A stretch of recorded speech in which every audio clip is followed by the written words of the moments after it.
14, my first visit to Great Britain.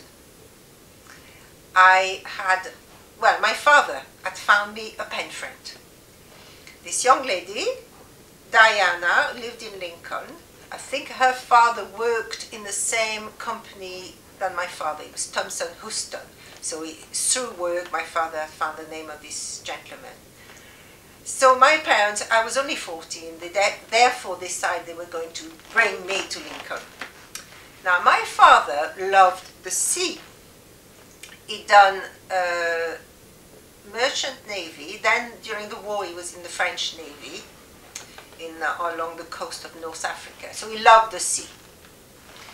Therefore, he chose, didn't discuss it with me while I was too young to know anyway, the longest crossing from France to Great Britain you could find, which was the Dieppe New Haven, and it's a good few hours. Bad luck for us, the weather was rough, and it was a difficult crossing. My mother, she was quite a tough one on the sea. She was not a good colour. I think I probably was green. As to the rest of the ship, everybody was being sick.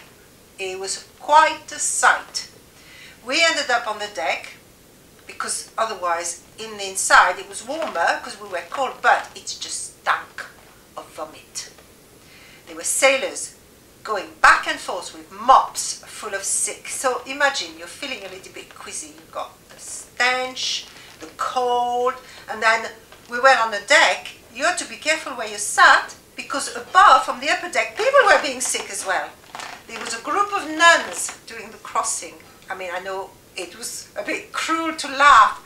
They were being sick, but they were being sick on the wrong side of the ship. The wind was bringing back, and their habits were spotted all over the place with ham or whatever they had for dinner. So it was quite a crossing. It just seemed endless, and it was awful. I just thought it was awful. I think my pride kept me from being sick. Anyway, eventually everything ends. So we got to the New Haven, and after the passport control we were directed to the train.